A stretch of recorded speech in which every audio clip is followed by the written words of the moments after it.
Hello friends, பானின் ஸ்டோ serial இனி வரப்போகிற எபிசோட்ஸ்க்கான review தான் பார்க்க போகிறோம். அடுத்தடுத்த சுவாரஸ்யங்களை தெரிஞ்சுக்கிறதுக்கு இந்த வீடியோவை ஸ்கிப் பண்ணாமல் கடைசி வரைக்கும் பாருங்கள். நம்ம மீனா இருந்துட்டு தங்கமயிலை பற்றி சரவணன் கிட்டே பேசவும், தங்கமயிலை பற்றி எடுத்ததுமே நம்ம சரவணனுக்கு பயங்கர கோவம் வந்தது. இங்கே பாரு மீனா, அவளை பற்றி பேசுகிறதா இருந்தால் என்கிட்ட இந்த விஷயத்தை பற்றி பேசவே பேசாத, அவளை பற்றி யோசிச்சு நான் ரொம்ப நாள் ஆச்சு அப்படின்னு சொல்லிட்டு டீசெண்டாக கிளம்பிடுறாரு. அதுக்கப்புறம் மீனா உள்ளே போகிறாங்க. உள்ளே போன உடனே நம்ம அரசி ஒரு மாதிரியாக உட்காந்துக்கிட்டு இருக்கிறத பார்த்துட்டு அரசின்னு கூப்பிடுறாங்க. ஆனா அரசி எதுவுமே கண்டுக்காம அவங்க பாட்டுக்கு யோசனையில மூழ்கி போய் கிடக்குறாங்க. கிட்ட போயிட்டு அரசிமா அப்படின்னு சொல்லிட்டு தட்டி எழுப்பவும், அதுக்கப்புறம் என்ன நம்ம அரசி எழுந்திருச்சு, அண்ணி எப்ப நீ வந்தீங்க அப்படின்னு சொல்லி கேட்கவும், இங்க பாரு அரசி, நானும் உன்னை ரொம்ப நேரமா பார்த்துக்கிட்டே தான் இருக்கேன். என்னாச்சு, ஏதோ ஆழ்ந்த சிந்தனையில போய் இருக்க போல.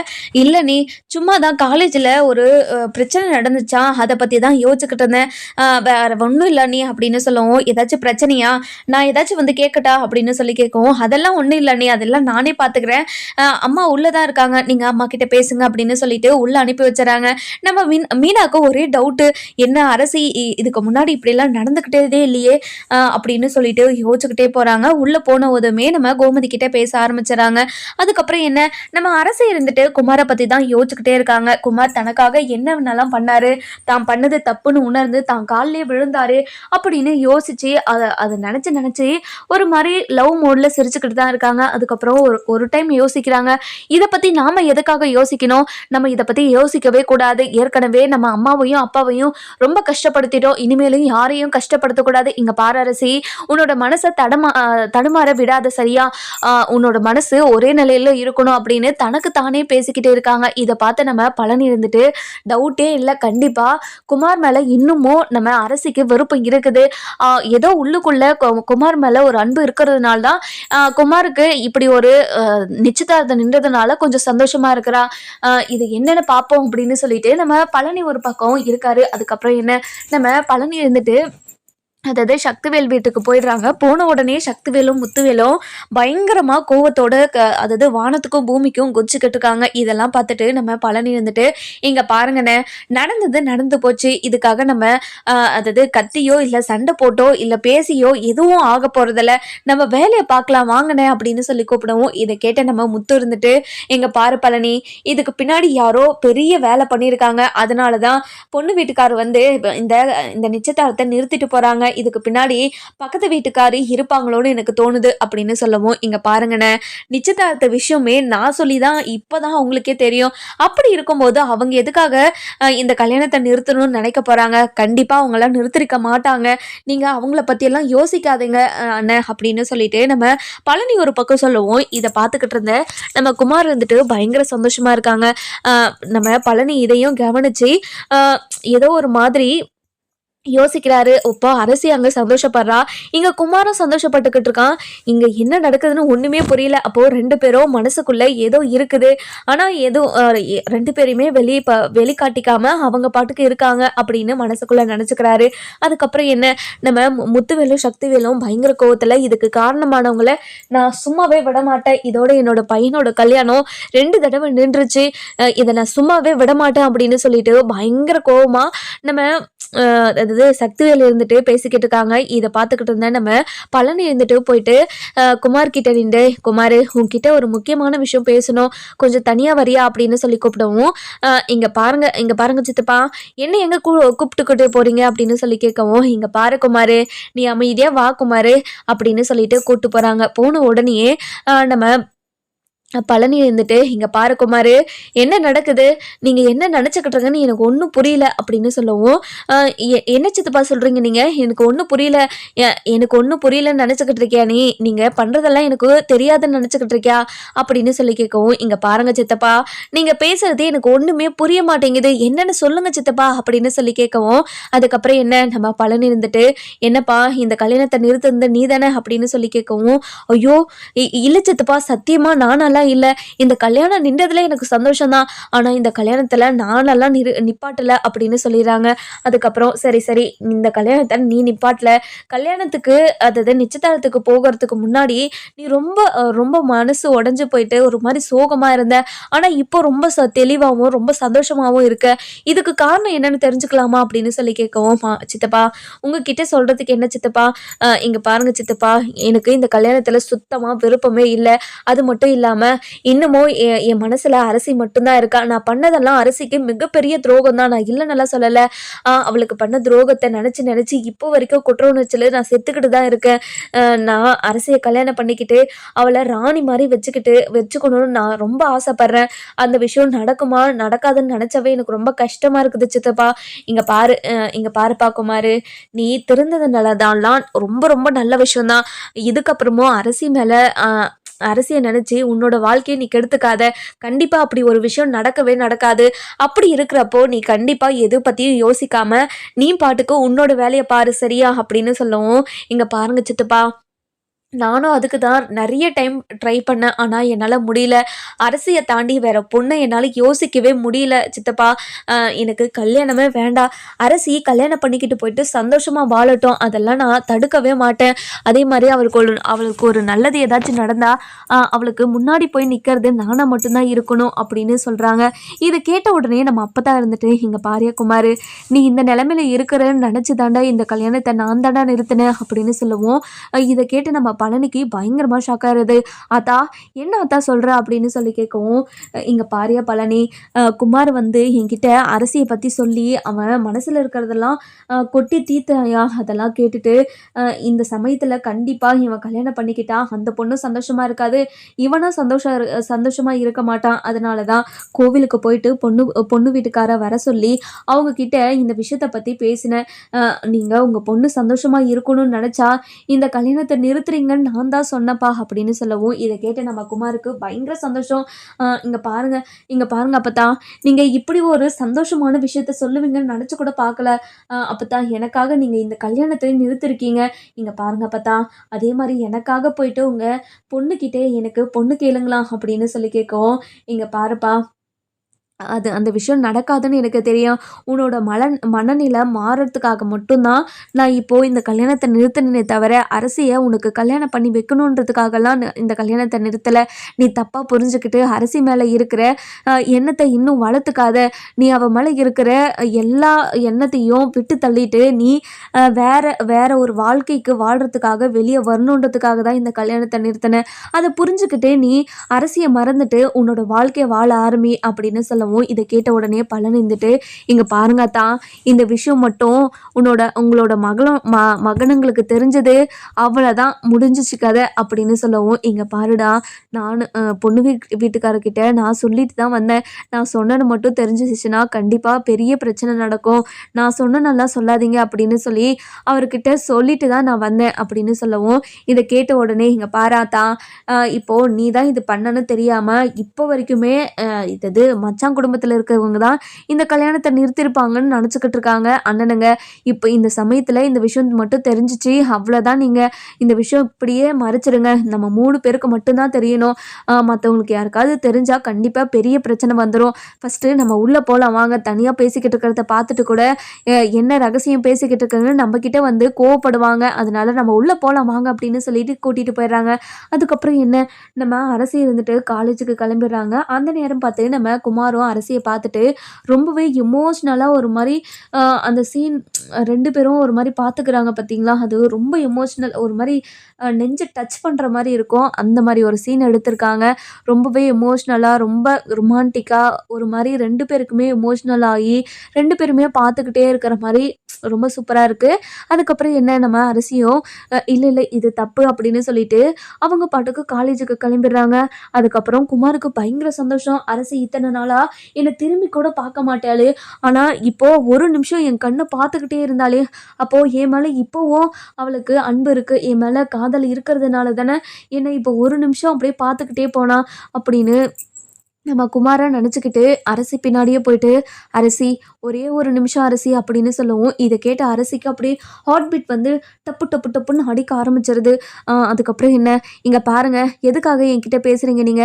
முதல்ல இங்கேருந்து போங்க" அப்படின்னு சொல்லவும், "இங்க பாரு அரசி, உன்கிட்ட ஒரு 10 நிமிஷம் பேசிக்கிறேன் அரசி. உன்னை கஷ்டப்படுத்தணும்னோ, இல்ல உன்னை கட்டாயப்படுத்தணும்னோ இங்க வரல அரசி. என்னோட மனசுல இருக்கிறத உன்கிட்ட ஒரு 10 நிமிஷம் மட்டும் பேசிட்டு நான் போயிடுறேன் அரசி. அதுக்கப்புறம் நீ எடுக்கிற முடிவு உன்னோடது. ப்ளீஸ் அரசி" அப்படின்னு சொல்லிட்டு கெஞ்சவும், அதுக்கப்புறம் என்ன, நம்ம அரசி இருந்துட்டு, "இங்க பாருங்க, உங்களை கையெடுத்து நான் கும்பிட்றேன். என்னை விட்டுட்டு நீங்க போயிடுங்க.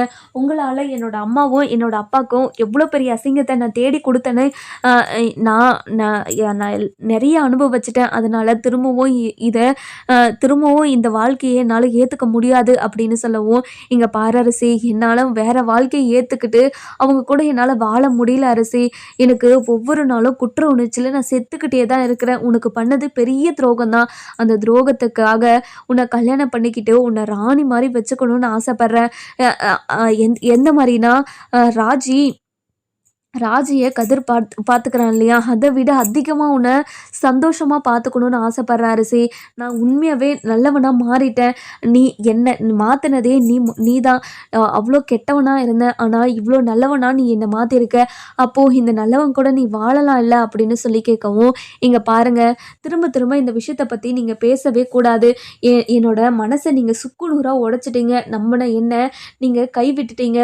சுக்கு நூறாக உடைச்சது திரும்பவும் ஒன்று சேர்ந்தா அது நல்லாவே இருக்காதுங்க. நீங்க முதல்ல போங்க. என்னோட அண்ணனுங்க உங்களை பார்த்தாங்கன்னா கண்டிப்பா பிரச்சனை ஆயிடும். முதல்ல இங்கேருந்து போங்க" அப்படின்னு சொல்லிடுறாங்க. இதை கேட்ட உடனே நம்ம குமார் இருந்துட்டு, "இங்க பாரு அரசி, என்னோட கல்யாணத்துக்காக என்னோட அப்பாவும் என்னோட பெரியப்பாவும் நிறைய வேலை பார்த்துக்கிட்டு இருக்காங்க. இங்க பாரு, இன்னும் கொஞ்ச நாள்ல எனக்கு கல்யாணம் நடந்துரும் அரசி. அதுக்குள்ள என்னோட மனசுல இருக்கிறதெல்லாம் உனக்கு புரிய வச்சிடலான்னு நான் எவ்வளவோ ட்ரை பண்றேன். ஆனா எதுவுமே நீ புரிஞ்சுக்காம இப்படி என்கிட்ட இந்த மாதிரி விலகி விலகி போனால் நான் என்ன தான் பண்ணுவேன் அரசி" அப்படின்னு சொல்லிட்டு ரொம்ப எமோஷ்னலாக பேசவும், "இங்கே பாருங்க, முடிஞ்சு போனதை நம்ம ஒட்ட வைக்க முடியாதுங்க. நம்ம குடும்பம் 2 குடும்பமே ரொம்ப ரொம்ப பிரச்சனையில் இருக்குது. நம்ம 2 பேரும் ஒன்று சேர்ந்தா அது சரியெல்லாம் வராது. முதல்ல நீங்கள் உங்கள் வேலையை பாருங்கள். நீங்கள் இன்னொரு கல்யாணத்தை பண்ணிக்கிட்டு சந்தோஷமாக வாழ முயற்சி பண்ணுங்க" அப்படின்னு சொல்லிட்டு கிளம்பிடுறாங்க. அரசி ஒரு மாதிரி கல்லு மனசா வச்சு தான் அப்படி சொன்னாங்க. ஆனால் நம்ம அரசி அழுதுகிட்டே தான் போகிறாங்க. "கடவுளே, என் மனசில் ஏன் திரும்பவும் இவன் மேலே இப்படி ஒரு அன்பு வருது. இதெல்லாம் வரவே கூடாது. இங்கே பாரு அரசி, அப்பாவையும் அம்மாவையும் நினச்சிக்கோ. இப்படி ஒரு எண்ணம் உனக்கு வரவே வராது" அப்படின்னு மனசுக்குள்ளேயே சொல்லிக்கிட்டு காலேஜுக்கு போயிடுறாங்க. காலேஜுக்கு போயிட்டு படிக்கலான்னு புக்கை திறந்து பார்த்தா குமாரோட முகம்தான் அந்த புக்குலேயும் தெரியுது. தெரிஞ்ச உடனே நம்ம அரசிக்கு ஒரு மாதிரி கஷ்டமாயிடுது.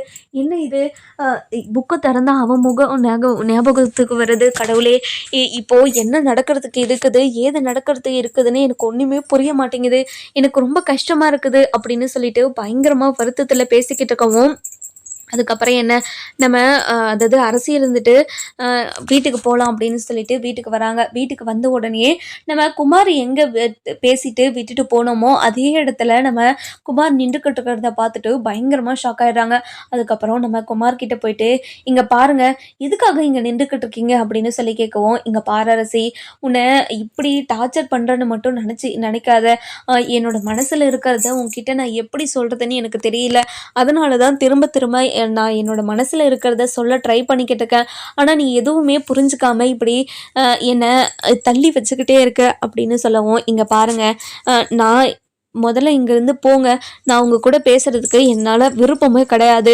நீங்கள் எனக்கு பண்ண துரோகத்தை இப்போ வரைக்குமே நான் என்னால் மன்னிக்கவும் முடியாது, மறக்கவும் முடியாது. முதல்ல இங்கேருந்து போங்க. உங்ககிட்ட நான் எதுக்காக பேசணும், நான் கிளம்புறேன்" அப்படின்னு சொல்லிட்டு கிளம்பிடுறாங்க. வீட்டுக்கு போகிற வழியில் ஃபுல்லாக நம்ம குமார் ஞாபகம் தான். ஒரு மாதிரி அழுதுகிட்டே போகிறாங்க. வீட்டுக்கிட்ட வந்ததுமே கண்ணெல்லாம் தொடச்சிக்கிட்டு நார்மலாக இருக்கிற மாதிரி வீட்டுக்கு வந்துடுறாங்க. வந்த உடனே நம்ம பாண்டியன் இருந்துட்டு, "என்னப்பா அரசி, ஒரு மாதிரி இருக்க, என்னாச்சுப்பா" அப்படின்னு சொல்லி கேட்கவும், ஒன்றும் இல்லைப்பா, நல்லா தான்ப்பா இருக்கேன். நீங்கள் சாப்பிட்டீங்களா அப்படின்னு சொல்லி கேட்கவும், இல்லைப்பா அரசி, நீ வந்ததும் எல்லாருமா சேர்ந்து சாப்பிட்லாமா தான் இருக்கோம் அரசி அப்படின்னு சொல்கிறாங்க. அதுக்கப்புறம் என்ன, நம்ம ராஜ் இருந்துட்டு, என்ன அரசி, நானும் 2 3 நாளாக பார்த்துக்கிட்டு தான் இருக்கேன். ஆனால் நீ ரொம்ப ஒரு மாதிரி உக்காந்துக்கிட்டே இருக்கே, என்னாச்சு உனக்கு? படிக்கிறதுலையும் நிறைய கான்சன்ட்ரேட் பண்ண பண்ண மாட்டேங்கிற, என்னாச்சு உனக்கு அப்படின்னு சொல்லி கேட்கவும், இல்லை இல்லை நீ 2 நாளாக எனக்கு ஒரு மாதிரி தலை வலிச்சுக்கிட்டே இருக்குதா, அதனால தான் நீ இப்படி இருக்கு.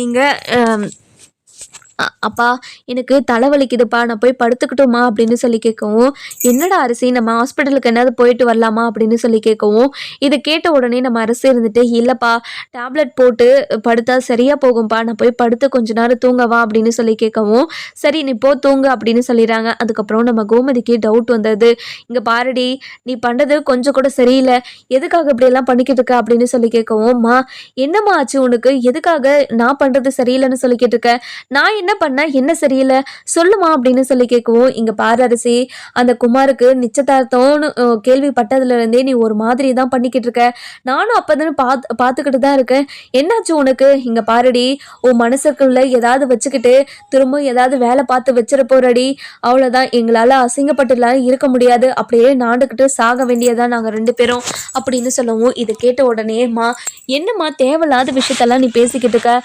இங்க பாருமா, நான் என்ன தலைவலின்னு போய் தூங்கக்கூடாது, அவ்வளோதானே உனக்கு, நான் தூங்கலப்போ அப்படின்னு சொல்லவும், இங்கே பாருடி, நீ தலைவலியால் தூங்குனா பரவாயில்ல, மனசு வலியால் போய் தூங்குனனா அது எனக்கு ப்ராப்ளம் தாண்டி அப்படின்னு சொல்லவும், இதை கேட்டு நம்ம அது அரசிக்கு பயங்கரமாக ஷாக் ஆயிடுது. என்ன, தான் மனசில் இருக்கிறது எல்லாத்தையும் கரெக்டாக சொல்கிறாங்களே அம்மா, இப்போ நம்ம என்ன பண்ணுறது அப்படின்னு சொல்லிட்டு யோசிச்சுக்கிட்டே இருக்காவும், அந்த நேரம் பார்த்து நம்ம பாண்டியன் இருந்துட்டு சரவணன் கிட்ட, இங்கே பாரு சரவணா, அதுதான் அதுதான் அரசி சொல்லிக்கிட்டே இருக்காள்ல, திரும்ப திரும்ப அவன் மனசில் இருக்கிறதெல்லாம் சொல்லுன்னா அவன் என்னத்தை சொல்லுவா, திரும்ப திரும்ப நடந்து முடிஞ்ச விஷயத்த அவன் முன்னாடி ஞாபகப்படுத்திக்கிட்டே இருந்தால் அவளுக்கு கஷ்டமாக தானே இருக்கும். இங்கே பாரு சரவணா, திரும்ப திரும்ப இந்த விஷயத்த ஞாபகப்படுத்த வேண்டான்னு சொல்லு அப்படின்னு சொல்லவும், இங்க பாருங்க, அவளை பத்தி உங்களுக்கு தெரியாது, நாள் முழுக்க வீட்டில் இருக்கிறது நான் மட்டும்தானே, எனக்கு தான் அவளை பத்தி தெரியும், திரும்ப திரும்ப நான் சொல்றதை கேட்காம நீங்க எல்லாத்தையும் அவளோட இஷ்டத்துக்கு விட்டுட்டீங்கன்னா கண்டிப்பா கடைசியில கஷ்டப்பட வேண்டியது நம்ம மட்டும்தான் அப்படின்னு சொல்லிடுறாங்க. இங்க பாருமா, சும்மா தலைவலிக்குதுன்னு போய் படுக்கலான்னு சொன்னதுக்காக நீ இப்படியெல்லாம் என்னை கஷ்டப்படுத்தாதம்மா, எனக்கு தலைவலியே இல்லை, நான் இங்கே உட்காந்து படிக்கிறேன் அப்படின்னு சொல்லிட்டு உட்காந்து படிக்க ஆரம்பிச்சிடறாங்க. இங்க பாருடி, உன் மேல தப்பு இல்லைன்னா போய் தூங்குடி, போய் தூங்கி எழுந்துட்டு அப்புறமா வந்து படிடி அப்படின்னு சொல்லிடுறாங்க. இதை கேட்ட உடனே, இல்லைம்மா, நீ கேட்ட கேள்வியிலே எனக்கு தூங்குன மாதிரி ஆயிடுச்சு, விடுமா அப்படின்னு சொல்லிட்டு படிக்க ஆரம்பிச்சிடறாங்க. இந்த பக்கம் பார்த்தீங்கன்னா நம்ம குமார் வந்துட்டு ரொம்பவே எமோஷ்னலாக அழுதுகிட்டே இருக்காங்க. நம்ம அப்பத்தான் இருந்துட்டு, இங்கே பாரியா குமார், இங்கே பாரு, நீ இந்த கல்யாணத்தில் உனக்கு விருப்பம் இல்லைன்னு எனக்கு தெரியும், ஆனால் இந்த கல்யாணத்தை உன்னோட விருப்பம் இல்லாமல் நடக்கக்கூடாதுன்றதுக்காக தான் இந்த கல்யாணத்தை நிறுத்தினே தவிர, நீ அரசியை மனசில் வச்சுக்கிட்டு தான் அரசியை கல்யாணம் பண்ணிக்கணுன்றதுக்காகலாம் இந்த கல்யாணத்தை நிறுத்தலை, அதை மட்டும் நீ மனசில் ஆழமாக பதிச்சுக்கோயா, இனிமேல் அரசி உனக்கு கிடைக்க மாட்டான், நீ கிடைச்சவளையும் ரொம்ப கஷ்டப்படுத்தி இந்த வீட்டை விட்டு அவள் மனசை நொறுக்கி அனுப்பி வச்சுட்ட, இப்படி இருக்கும்போது கண்டிப்பாக நம்ம எதுவும் பண்ண முடியாதையா, நீ கவலைப்படாத, கண்டிப்பாக உன்னோட மனசுக்கு ஏற்ற மாதிரி ஒரு பொண்ணு உனக்கு கிடைப்பா அப்படின்னு சொல்லிடுறாங்க. இங்க பாருங்க அப்பத்தா, எனக்கு கல்யாணம்னு ஒன்று நடந்த அரசி கூட மட்டும்தான், இல்லைனா எனக்கு கல்யாணம் வேண்டவே வேண்டாம் அப்பத்தா, கண்டிப்பாக கல்யாணம் பண்ணிக்கிட்டா நான் சந்தோஷமாலாம் இருக்க மாட்டேன், உங்களுக்காக ஒரு வாழ்க்கையை வாழ்ந்துக்கிட்டு இருப்பனே தவிர என் மனசுக்கு சந்தோஷமாலாம் இருக்காது. இங்க பாருங்க அப்பத்தா, இது நான் உங்களுக்கு சொல்ற, எப்பவுமே உங்ககிட்ட இது சொல்றதுதான் அப்பத்தா, எனக்கு அரசியை கல்யாணம் பண்ணி வைங்க அப்பத்தா, உங்ககிட்ட நான் கெஞ்சி கேட்குறேன், உங்க பொண்ணுக்கிட்ட எப்படியாவது இந்த விஷயத்த பற்றி பேசுங்களா, அவங்க பொண்ணை நான் கண்கலங்கவே விட மாட்டேன், ரொம்ப சந்தோஷமாக பார்த்துப்பேன், ப்ளீஸ் அப்பதான் அப்படின்னு சொல்லி கேட்கவும், என்னையா குமார், இப்படியெல்லாம் கேட்டால் நான் என்ன பதில் சொல்லுவேன், கண்டிப்பாக கோமதி இதுக்கு ஒத்துக்கவே மாட்டான், ஏற்கனவே நடந்த பிரச்சனைகள்லாம் நினச்சி அவள் ரொம்ப கோவத்தில் இருப்பாயா, அவகிட்ட போய் பேசினா கண்டிப்பாக இதுக்கெல்லாம் ஒத்துக்க மாட்டாயா, இங்கே பாருங்க அப்பத்தா, உங்கள் பொண்ணு தான் ஒத்துக்க மாட்டாங்கன்னா உங்கள் மாப்பிள்ளை கிட்ட போய் கேளுங்களா, கண்டிப்பாக மாப்பிள்ளை நீங்கள் சொன்னால் கேட்பாரு இல்லை, இங்கே பாரியா, கோமதியோட கோவக்காரரு மாப்பிள்ளை, அப்படி இருக்கும்போது அவர்கிட்ட நான் என்னையா பேச முடியும், இங்கே பாரியா, இது எல்லாத்தையும் மறந்துக்கிட்டு உன்னோட வாழ்க்கையில் நீ அடுத்த கட்டத்துக்கு போகிற வழியை பாரு அப்படின்னு சொல்லிட்டு நம்ம அப்பதான் இருந்துட்டு தூங்க போயிடுறாங்க. அதுக்கப்புறம் என்ன, நம்ம சக்திவேலும் முத்துவேலும் பயங்கர வருத்தத்தில் படுத்துக்கிட்டு இருக்காங்க. சக்திவேல் இருந்துட்டு நம்ம மாறிக்கிட்ட இங்கே பாரு மாதிரி நம்மளோட பையனோட வாழ்க்கை இப்போது சந்தோஷமாக மாறிடும்னு நினச்சி தான் இந்த கல்யாணத்துக்கு ஏற்பாடு பண்ணேன். ஆனால் யாரு கண்ணு பட்டுச்சோ தெரியல, இப்படி ஒரு பிரச்சனை நடந்துருச்சு. இப்போது என் பையனுக்கு நான் எங்கன்னு பொண்ணு பார்ப்பேன் போய் அப்படின்னு சொல்லிட்டு ரொம்பவே வருத்தத்தில் உட்காந்துக்கிட்டு இருக்கவும் நம்ம மாறி இருந்துட்டு இங்கே பாருங்க, நீங்கள் கவலைப்படாதீங்க, கண்டிப்பாக நம்மளோட பையனோட வாழ்க்கை ரொம்ப சந்தோஷமாக தான் இருக்கும். அவன் மனசுக்கு அவன் நல்லா இருப்பான். அவன் முன்ன இருந்த மாதிரியெல்லாம் இல்லைங்க, இப்போல்லாம் ரொம்ப மாறிட்டான். அவன் ரொம்ப நல்ல பையனாக தான் இருக்கான். கண்டிப்பாக அவனோட மனசுக்கு ஒரு நல்ல பொண்ணை வந்து அவனுக்கு கல்யாணம் பண்ணி வைப்போம், நீங்கள் கவலைப்படாதீங்க அப்படின்னு சொல்லிடுறாங்க. அதுக்கப்புறம் என்ன, நம்ம ராஜு இருந்துட்டு ரொம்பவே வருத்தத்தில் இந்த நிச்சயதார்த்தம் நின்றுச்சு அப்படின்னு சொல்லிட்டு நம்ம குமார்கிட்ட வராரு. வந்த உடனே குமாரை பார்த்துட்டு, அண்ணன் இன்னைக்கு நிச்சயதார்த்தம் நின்றுச்சுன்னு கேள்விப்பட்டேனே, ரொம்ப கஷ்டமாக இருந்துச்சு தெரியுமா, நீ கவலைப்படாதண்ணே, கண்டிப்பாக உனக்கு ஒரு நல்ல வாழ்க்கை கிடைக்கும் அப்படின்னு சொல்லவும், இங்கே பாருப்பா ராஜி, நான் உங்களை நிறைய காயப்படுத்திட்டேன்ல அப்படின்னு சொல்லவும், இங்கே பாருங்கண்ணே அப்படியெல்லாம் ஒன்றும் இல்லை, நீங்கள் கவலைப்படாதீங்க, கண்டிப்பாக உங்களுக்கு ஒரு நல்ல வாழ்க்கை கிடைக்கும் அப்படின்னு சொல்லவும், இதை கேட்ட உடனே நம்ம குமார் இருந்துட்டு பயங்கரமாக அழுக ஆரம்பிச்சிடறாரு. அண்ணா என்னாச்சுண்ணா, எதுக்காக அழுதுகிட்டு இருக்கீங்கண்ணே, அண்ணா அழுகாதீங்கண்ணே, நீங்கள் அழுதா எனக்கு ரொம்ப கஷ்டமாக இருக்குதுண்ணே, ப்ளீஸ்ண்ணா அழுகாதீங்க அண்ணே அப்படின்னு சொல்லி கேட்கவும், இங்கே பாருப்பா ராஜி, என்னோட மனசில் இருக்கிறது உனக்கு முழுசாக தெரியாதில்ல, இப்போவும் அரசி மட்டும்தான் என்னோட மனசில் இருக்கா, அரசியை தவிர வேறு யாருமே என்னால் மனசார கூட நினச்சி கூட பார்க்க முடியல. அப்படி இருக்கிறப்போ என்னால் எப்படி வேற ஒரு கல்யாணத்தை பண்ண முடியும், கண்டிப்பாக என்னால் வேற ஒரு கல்யாணத்தை என்னால் பண்ணவே முடியாது அப்படின்னு சொல்லிடுறாங்க. இதை கேட்ட உடனே நம்ம அரசு இருந்துட்டு ராஜு இருந்துட்டு, அண்ணன் என்னென்ன சொல்கிறீங்க நீங்கள், கண்டிப்பாக இப்படி ஒரு விஷயம் நடக்கவே நடக்காது, நடக்காத விஷயத்த நினச்சி நீங்கள் எதுக்காக இப்படியெல்லாம் மனசை போட்டு குழப்பிக்கிட்டு இருக்கீங்க, இங்கே பாருங்கண்ணே, நீங்கள் மனசை போட்டு குழப்பிக்காமல் உங்களோட வாழ்க்கையை நீங்கள் பாருங்கள், இனிமேல் உங்கள் வாழ்க்கையில் அடுத்த கட்டத்துக்கு என்ன பண்ணணுமோ அதை மட்டும் பாருங்கண்ணே, எதுக்காக நீங்கள் தேவையில்லாமல் யோசிச்சு உங்கள் மனசை கஷ்டப்படுத்திக்கிட்டு இருக்கீங்க, இங்கே பாரு ராஜி, உங்ககிட்ட நான் சொல்கிறேன்னு என்னென்னா தப்பாக எடுத்துக்காத, எப்படியாவது உங்கள் அத்தைக்கிட்டேயும் உங்கள் மாமாக்கிட்டேயும் பேசி அரசி எனக்கு கல்யாணம் பண்ணி வையா, உன்னை கதிர் உன்னை எப்படி பார்த்துக்கிறானோ அதை விட நான் டபுள் மடங்கா நான் அரசியை பார்த்துப்பேன், நான் அரசிக்கு பண்ண துரோகத்தையும் கொடூரத்தையும் இப்போ வரைக்கும் நினச்சி குற்ற உணர்ச்சியில் செத்துக்கிட்டு தான் இருக்கேன், அதையெல்லாம் போகணும்னா நான் அரசியை ராணி மாதிரி பார்த்துக்கிட்டு தான் என்னோட பாவத்தை கழிக்கணும்னு நினைக்கிறேன், அதனால தான் நான் அரசியை கல்யாணம் பண்ணிக்கணும்னு நினைக்கிறேன், ப்ளீஸ் ராஜி, நீ எப்படியாவது அரசிக்கிட்டேயும் அவங்க அப்பா அம்மா கிட்டேயும் பேசு ராஜி அப்படின்னு சொல்லவும், இங்கே பாருங்கண்ணே, கண்டிப்பாக என்னால் பேச முடியாது, உங்கள் மனசை மாற்றிக்கிட்டு நீங்கள் இன்னொரு கல்யாணத்துக்கு ரெடி ஆகிறது தான் நல்லதுன்னு நான் நினைக்கிறேன், நீங்கள் நல்லா யோசிங்கண்ணே அப்படின்னு சொல்லிட்டு நம்ம ராஜுவும் வந்துடுறாங்க. வந்த உடனே நம்ம கதிர் இருந்துட்டு, என்ன ராஜி, ரொம்ப நேரமாக உங்கள் அண்ணன்கிட்ட பேசிக்கிட்டு இருந்த மாதிரி தெரிஞ்சிச்சு, என்னாச்சு, ரெண்டு பேரும் பேசவே மாட்டீங்க, ஆனால் இப்போ ரொம்ப நேரமாக பேசிக்கிட்டு இருந்தீங்க அப்படின்னு சொல்லி கேட்கவும், இங்கே பாரு கதிர், நாங்கள் ரெண்டு பேரும் ரொம்ப நாளாக பேசாமல் இருந்தோம் இல்லையா, அதனால தான் கொஞ்ச நேரம் நின்று பேசினோமா, அப்படியே பேசிக்கிட்டே இருந்துட்டோம், சரி நம்ம உள்ளே போகலாம் வா அப்படின்னு சொல்லிட்டு உள்ளே கூட்டிகிட்டு போகிறாங்க. நம்ம அரசியும் ஒரு மாதிரி உக்காந்துக்கிட்டு இருக்கிறத பார்த்துட்டு பயங்கரமாக ஷாக் ஆயிடுறாங்க. என்ன அந்த பக்கம் அரசியை நினச்சிட்டு குமார் ஒரு மாதிரி உட்காந்துக்கிட்டு இருக்காங்க, இந்த பக்கம் பார்த்தீங்கன்னா அரசி ஒரு மாதிரியாகவே இருக்கா, கேட்டால் என்னென்னு கூட பதில் சொல்ல மாட்டேங்கிறாளே, ஏதோ ஒரு மாதிரி அதாவது கன்ஃபியூஷனில் இருக்கிற மாதிரி இருக்காளே அப்படின்னு சொல்லிட்டு போய் பக்கத்தில் உட்காந்துக்கிட்டு, இங்கே பாரு அரசி, நீ ஏதோ கன்ஃபியூஷனில் இருக்கிற மட்டும் எனக்கு நல்லாவே புரியுது, நீ என்ன கன்ஃபியூஷனில் இருக்குன்னு சொல்லிட்டு சொல்லு, நான் உனக்கு கண்டிப்பாக ஏதாச்சும் ஒரு ஹெல்ப் பண்ணுறேன் அப்படின்னு சொல்லவும், அண்ணே அதெல்லாம் ஒன்றும் இல்லை அண்ணே, ஏதோ எனக்கு ரொம்ப தலைவலிக்கிறது தான் நான் படுத்துக்கிட்டு இருக்கேன், எனக்கு ஒரு மாதிரி இருக்கா நீ அப்படின்னு சொல்லிடுறாங்க. இல்லை அரசி, நீ ஏதோ குமாரை நினச்சிக்கிட்டு தான் இருக்கியோன்னு நினச்சிட்டேன், இங்கே பாரு அரசி, அப்படி ஒரு எண்ணம் மட்டும் உனக்குள்ளே வந்துடவே கூடாது, அதை மட்டும் நீ கொஞ்சம் தெளிவாக இருந்துக்கோ அப்படின்னு சொல்லிடுறாங்க. இதை கேட்ட உடனே நம்ம அரசு இருந்துட்டு பயங்கரமாக ஷாக் ஆயிடுறாங்க.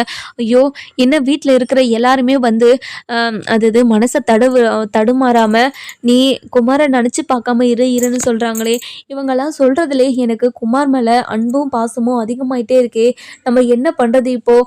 இந்த விஷயம் அம்மாவுக்கு மட்டும் தெரிஞ்சதுன்னா அம்மா ரொம்ப கோவப்படுவாங்களே அப்படின்னு சொல்லிட்டு பயங்கர வருத்தத்தில் அப்படியே மனசுக்குள்ளேயே பேசிக்கிட்டு இருக்கவும், அந்த நேரம் பார்த்து நம்ம மீனா வராங்க. மீனா வந்த உடனே நம்ம கோமதி கிட்ட போயிட்டு, அத்தை என்னாச்சு அத்தை, அரசி ஒரு மாதிரி இருக்கா, என்னாச்சு அப்படின்னு சொல்லி கேட்கவும், நானும் 2-3 நாளாக பார்த்துக்கிட்டு தான் இருக்கேன். அவள் மூஞ்சை ஏதோ தூக்கி தான் வச்சுக்கிட்டு இருக்கா, என்னாச்சுன்னு தெரியல.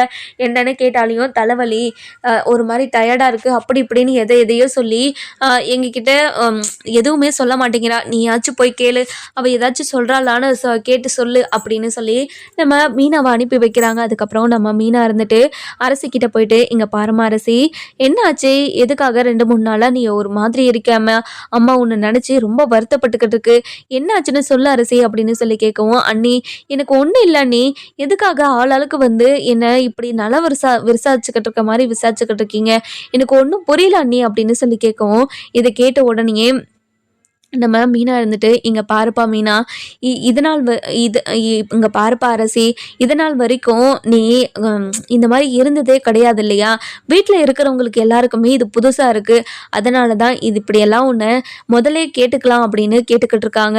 இங்கே பாரு அரசி, எதுவாக இருந்தாலும் எந்த பிரச்சனையாக இருந்தாலும் தலை போகிற பிரச்சனையாக இருந்தாலும் சொல்லிடு, சொன்னாதான் கண்டிப்பாக அதுக்கு ஒரு தீர்வு நம்ம கண்டுபிடிக்க முடியும். நீ பாட்டுக்கு அமைதியாகவே இருந்துட்டேன்னா கண்டிப்பாக அதுக்கு எதுவுமே நம்ம பண்ண முடியாது, சரியா அப்படின்னு சொல்லவும், நம்ம அரசு இருந்துட்டு தான் மனசுல இருக்கிற எல்லாத்தையுமே நம்ம மீனா கிட்ட சொல்லுவாங்களா மாட்டாங்களான்னு சொல்லிட்டு நம்ம வர எபிசோட்ல பார்க்கலாம். இந்த வீடியோ உங்களுக்கு பிடிச்சிருந்தா லைக் பண்ணுங்க, சப்ஸ்கிரைப் பண்ணுங்க, மறக்காம பெல் ஐகானையும் கிளிக் பண்ணிக்கோங்க.